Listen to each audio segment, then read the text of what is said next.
All right, so we're on to our plug or unplug segment. For our listeners and for you, if you don't know, I'm going to name a plugin or a piece of gear, and you hit me with plug if it's something you really love, unplug if it's not for you, or bypass or make inactive if you've never heard it or you've never used it before. Okay. Pretty simple. Okay. This first one, kind of a newish thing. I'm scared now because I don't know if I'm up on my It's okay. plugins. I had someone in here the other day and they knew 1 out of the 6. We just did Cyber Monday though, so yeah, so you know. 2 days ago I bought 100 new plugins. There you go. Maybe I've heard it cursorily. Yeah. You know? First one, Safari pedals, yak delay. Okay, bypass. I know of it. I've never used it. It's really good. I just got the Safari pedals stuff like I want to say like 2 months ago. Yeah. And like I like any plugin thing where there's like a bunch of them. It's like they're all good. There's like a couple that I'm like, ooh, these are really good, and yak delay is one of them. Do you buy the individual modules? Nah, I just bought the thing, the pack. A whole pack. Yeah, okay. like it's like you get all of them for however much money it is. Yeah, it's really good. It's like, it's basically modeling like some like tape delays and whatever, but it's one of those things where it's like I'll just when a track isn't hitting, and I'll just throw it on there and I'm like, oh, now it hits. Like cool, and it's great on guitars too. Okay. Really, really, really great all on right. guitars.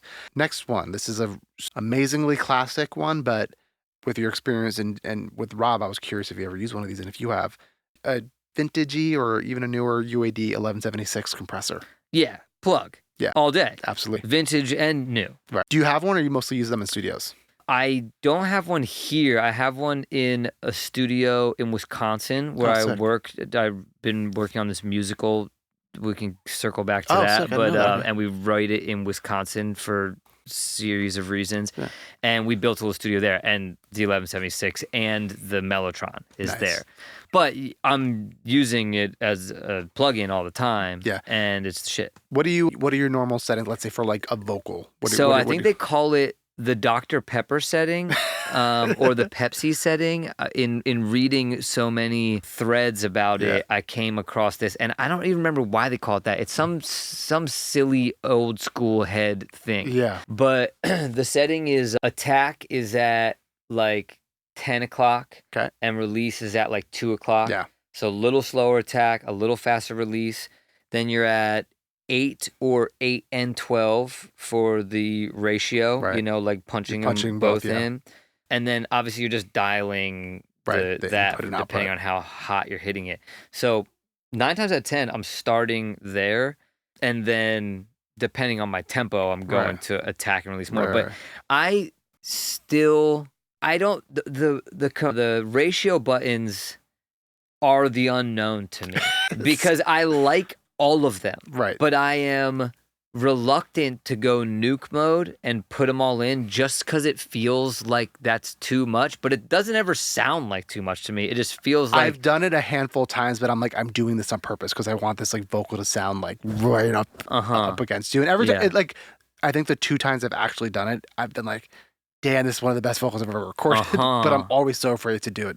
Yeah, otherwise, I don't reach for it just because I feel like, well, we should exercise caution here, So I end up just going for the two I've ones. never done the 2 middle one, though. I should do that. That's what I have an always. Audioscape clone of it, and I think Audioscape makes the best clone of it. Okay. I love Audioscape. Cool. Those guys are making incredible things. Cool. What do you like to use, at least in the plugin version? Like, are you like a blackface, a blueface? What do you like to go for? I like to use the blackface, and they have so damn many. UAD has like, I can't even figure out what's what. Really, at this point, I just click on whatever one, because sometimes it's Spark, sometimes it's not Spark. No. If a blue one pops up, I'll use the blue one, but the black one is just like what I know. Same. And I do feel like the black one is, you know what it is, dude? It's so biased. I like blackface Fender amps over silverface Fender amps. Why? I don't know, because one time I heard the master volume twin reverb is like not as fresh as the non-master. It's like all of it is just, my brain is addled with Redditors telling me what is and isn't cool. But also I learned to love Fender amps by backlining them on the road. Yeah. And the blackface is what they always have. Right. It's just there. That was just by happenstance that I always had blackface Fenders. I never even have owned a twin reverb, but I've played them at every show of my life because that's what I'll backline that and like an AC30 or something. Yeah. But so the blackface just feels like a comfortable thing. It's one of those things where it's like, what's the word I'm looking for? We know it, and like it's what even listeners know as like a good vocal sound. Yeah, it's familiar. And so it's just like, oh, this is what a good vocal is. Yeah. Again, being a guitar player, I was curious if you used this next thing before, the neural DSP quad cortex, like their box thing. Yeah, a little bit. I don't own it, but it is the future, and it's badass. Yeah. My buddy, Evan Blair? Yeah. Yeah, Evan has one. He swears by I watched that. You had him on the cast too, I had right? him here. Yeah. Cool. Yeah. Yeah, he's like, on the podcast, he swore by it. He's like, yep. That's all I use. I was in Nashville, and Rob Ragosta, who I was working with, also swore by it, and then I came home and messed with it. However, that dovetailed with, I was about to do a run of shows, and I was like, am I going to use my Kemper, or am I going to learn this new platform? And just use the Kemper. And I just used the Kemper. But like I had there was a week in between there where I was like, am I about to like speed run this quad thing? Yeah. And I really liked it, but I didn't purchase it or fully get under the hood. Yeah, so. I think I might eventually get it. It's just like I have my Kemper right now, and I'm like so comfortable with it. I think it's quite different than the Kemper. No, that's what I've heard. And like I used a little bit the other day with who's actually going to be here tomorrow morning for the podcast, Daisy. Yeah. He has one, and I was just like, man, this is really fucking good. Like, do I just pull the trigger? Yeah, I think the answer is Maybe next Black Friday. Yeah, right. Yeah, next Black Friday. Next Black Friday. I don't even know if they did a sale. Right.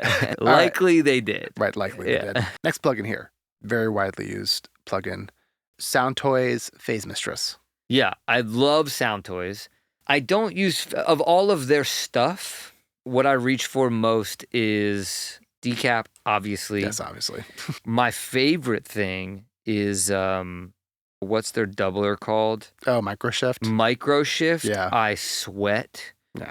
Tremulator's cool. Microshift and decap I'm using on every production. Phase Mistress I could reach for more. Usually if I'm going for a phaser, I reach for a guitar, either my Moog 12-step hardware thing, or I'm opening up Guitar Rig, just the effects modules. Yeah, and you just and reaching around in there. Yeah. But that's just being a guitar player and wanting it to feel like a guitar pedal. I'm the same way. It's like I asked Phase Mistress because it's like, excuse me, I go so back and forth on it where I'm just like, it's not doing the phase thing that I want it to do. I want it to sound like a guitar phaser, and it's not that. And so it's just like whenever it's not that, I'm like, oh, this is kind of annoying, and we'll see. One of the plugins I just bought for Cyber Monday yesterday is like a Hendrix fuzz face wannabe. Like it looks like the circle thing. And that'll be like a phasey, distorty thing. So I just bought that. Okay. But again, it looks like a guitar pedal. Right. And so it's like hitting me in the warm But feels, you know what it is about guitar pedals and like how I think a lot of plugin companies are making it is that like it's simple. Yeah. That's why I like the Safari pedal stuff. Because it's like, oh, it's got 3 knobs. Yeah. Great. Yeah. That's why, even 1176s, it's like, that's got 2 knobs. Yeah. I want things to be so stupidly simple. Yeah. So I'm more, because I don't want to think. I just want to do. Yeah. And yeah, I mean, I go back and forth, but I have like, for instance, the way that this plays out very readily in my studio is I have like the Juno 106, and then I got a Super Gemini recently. Do you know about that little beast? Yes. The UDO Super Gemini. Yeah. The Super Gemini is 2 Super 6s on top of one another, so it's like more than enough synth. I will reach for the Juno every time. Right. You know what I mean? And one day, because I spent all this fucking money on the thing, I will master the Super Gemini. But mostly, I just want to like look. The layout of the Juno is like so rad. It's just simple. It's all there, you know. So the Gemini is cool because it like looks cool, and some people want to come in and wow about the thing. And what it does have that nothing else has is the ribbon. Yeah, you know what I'm talking about. So you can like sort of tweak it like a guitar, like a fretless. So that's cool. Yeah. But yeah, I'm with you that simplicity and sort of getting out of our own way is like the thing. Like anytime a plugin has like, a plugin or a piece of gear has too many things on it. Like I will never buy a piece of like outboard gear unless it's like an EQ that has more than like 5 knobs on it. Yeah. And it's like, this is too much. Yeah. I don't want this. Yeah. I mean, it's like different strokes, you know? I think it probably speaks to how our brains work, you know? Yeah. And we're guitar players, so make it very stupid for me. That's all. That's all I want. All right, this next plugin is a plugin that we ask every guest because it's a highly controversial plugin for whatever reason. CLA vocals. I have in the past. You leaned on it a lot. Yeah, as we all have. Yeah, I get why it's controversial. The only time I will reach for it anymore is if I have a whole separate group that is real backgroundy stuff, and I just want it to like swim immediately. Okay. So if it's like gangs, for instance, or if we're stacking a ton of harmonies, and now stuff is like stepping on the lead vocal. So now I'm gonna put the lead and the doubles in their own little group in their own sauce, and then I'm just gonna like smack those backgrounds with a CLA preset effectively, you know?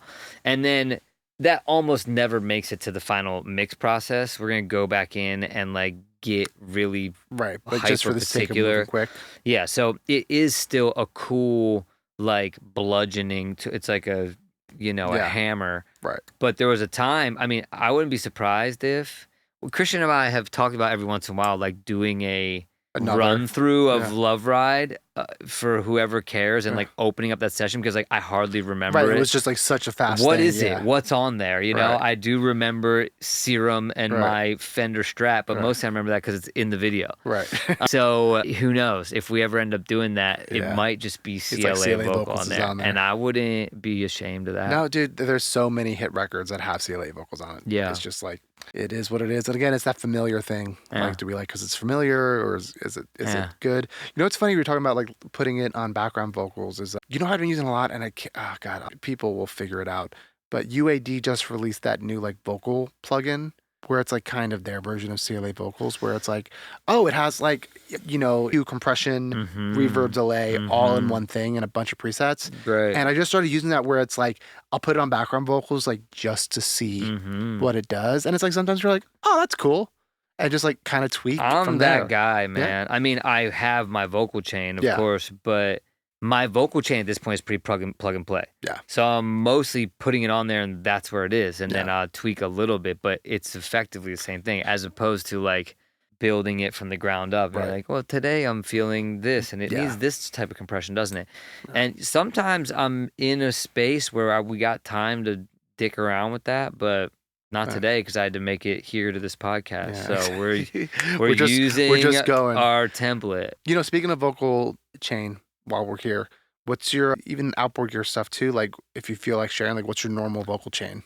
That is top secret. Okay. No, it's not. No. I don't care at all. It is pretty straightforward. I have 500 series pre's and compressors that I quite love. There's 3 pre's that I sort of trade between. There's the API 512, I think it's called. That is like the API compressor or API pre. That's badass. It's amazing on guitars.